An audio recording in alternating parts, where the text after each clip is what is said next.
সুপ্রিয় বন্ধুরা, আজ এই মহান মানুষটার 122তম আবির্ভাব তিথি। আজ 4 জ্যৈষ্ঠ 19 মে যুগাবতার শ্রী শ্রী শিবকল্পতরু শ্রীমৎ স্বামী অদ্বৈতানন্দ পুরী মহারাজের আবির্ভাব মহোৎসব। চট্টগ্রাম জেলার বাঁশখালী থানার অন্তর্গত বাণীগ্রামে পরম ভাগবত প্রতাপচন্দ্র ও শচীদেবীর জ্যেষ্ঠ পুত্ররূপে 1311 বাংলা 4 জ্যৈষ্ঠ মঙ্গলবার 1903 খ্রিস্টাব্দের 19 মে শুভলগ্নে দেবশিশু যুগ অবতার শিবকল্পতরু পরম পুরুষ শ্রীমৎ স্বামী অদ্বৈতানন্দ পুরী মহারাজ জন্মলাভ করেন। মোগল সম্রাট শাহজাহানের পুত্র শাহ সুজার আমলে নদিয়ার কৃষ্ণনগরের চৌধুরী বংশ কালক্রমে বাণীগ্রামে এসে বসতি স্থাপন করেন। এই গ্রামে বিভিন্ন সময়ে ভারতের নানা প্রান্ত থেকে অনেক মহাত্মা সাধক মহাপুরুষদের আগমন ঘটতে থাকে। চৌধুরী বংশীয় পুরুষানুক্রমে নন্দরাম, রামদুলাল প্রভৃতি সিদ্ধ সাধকের আবির্ভাব ঘটে। প্রতাপচন্দ্রের গুরু প্রভুপাদ শ্রীমৎ নিত্যানন্দের ত্রয়োদশ বংশধর শ্রীপাদ অমৃতলাল গোস্বামী, তিনি জন্মের পূর্বে এই শিশুর আগমন বার্তা জানিয়ে অদ্বৈত নাম রাখতে বলেন। তিনি জন্মের পর থেকে তার মধ্যে আধ্যাত্মভাবের উদয় হয়। বিদ্যার্থী হিসেবেও তিনি মেধার স্বাক্ষর রাখেন। 7 বছর বয়সে অদ্বৈতের নিগূঢ় আকর্ষণে শিবতম মহাযোগী শ্রীমৎ স্বামী জগদানন্দ পুরী মহারাজ বাণীগ্রামে আসেন। তিনি অদ্বৈতের ব্রহ্মজিজ্ঞাসা, দিব্য দর্শনের মর্মকথা ও রহস্যভেদ করে দেন।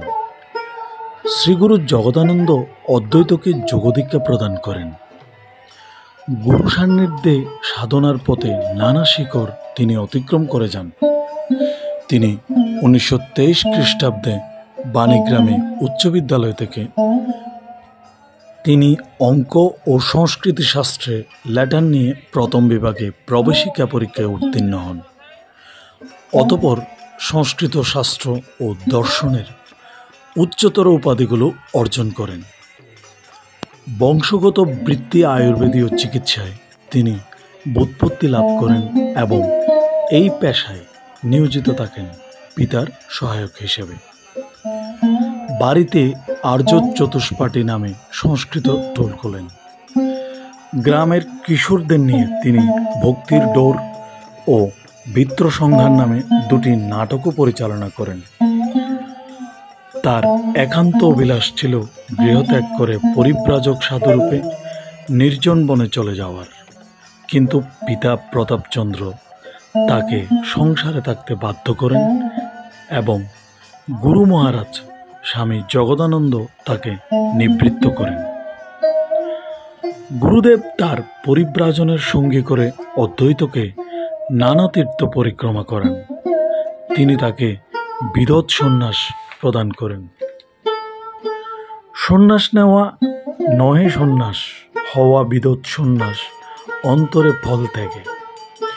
গুরু মহারাজ তাকে বলেন, সংসার ত্যাগ অপেক্ষা অভিমান ত্যাগ শ্রেয়। বাণীগ্রামের পূর্ব দিকে নিবিড় অরণ্য সমাচ্ছন্ন নাতি উচ্চ শৈলশৈলী, সেখানে রয়েছে পরমহংস শিবনারায়ণ গিরির আখেরা, বিল্লকানন বৈষ্ণব আশ্রম, চতুরা ফকিরের আখেরা, বাণীগ্রাম উচ্চ বিদ্যালয়ের পাহাড় ও পাতামাটিয়ার পাহাড়। জনারণ্য থেকে দূরে এই নির্জন বনভূমি তার সাধন ক্ষেত্র। তিনি বাড়ির শ্রী শ্রী রাজরাজেশ্বরী মন্দির অঙ্গনে তারক ব্রহ্ম নাম যজ্ঞের প্রবর্তন করেন এবং শারদীয় উৎসবে তন্ত্র দ্বারকের আসনও অলঙ্কৃত করেন। পিতা প্রতাপচন্দ্রের দেহাবসানের পর অনুজ অচ্যুতানন্দের উপর সংসারের সমস্ত দায়িত্ব অর্পণ করে তিনি তীর্থ পর্যটনে নির্গত হন। ইতিপূর্বে গুরু মহারাজ তার নামকরণ করেন অদ্বৈতানন্দ। গুরুদেবের সঙ্গে তিনি আসামে দেবী কামাখ্যাকে দর্শন করেছেন। হিমালয়ের মহাতীর্থ কেদারনাথ, বদ্রীনাথ, অমরনাথ, হরিদ্বার, ঋষিকেশে ভ্রমণ করেন। 1951 খ্রিস্টাব্দে যান কন্যাকুমারী, রামেশ্বর, সেতুবদ্ধ, পণ্ডিচেরির শ্রী অরবিন্দ আশ্রম, শ্রীক্ষেত্র, পরিধান, শৃঙ্গেরি মঠ এবং গঙ্গাসাগর সঙ্গমে। 1952 খ্রিস্টাব্দের মার্চ মাসে গয়া, কাশী, মথুরা, বৃন্দাবন, প্রয়াগ, লখনৌ, অযোধ্যা, চিত্রকূট ধাম দর্শন করেন। তীর্থ দর্শন শেষে বিদেহী গুরু নির্দেশে তিনি জঙ্গল কুকদণ্ডের পরিত্যক্ত পাহাড়ি ভূমিতে ঋষিধাম প্রতিষ্ঠার কাজে মনোনিবেশ করেন। তারই প্রত্যক্ষ তত্ত্বাবধানে গড়ে ওঠে ফলে ফুলে বৃক্ষলতায় সুশোভিত প্রকৃতির নিঃস্বর্গে সুরম্য তপোবন। 1954 সালে সাধু সন্ত ভক্তজনদের জন্য প্রবর্তন করেন ঋষিকুম্ভ। বাঁশখালীর গুণাগরিস্থ ঋষিধামে প্রতি 3 বছর পর পরে ঋষিকুম্ভ ও কুম্ভ মেলায় দেশ ও বিদেশ থেকে লক্ষ লক্ষ মানুষ তীর্থ করতে আসেন এখানে।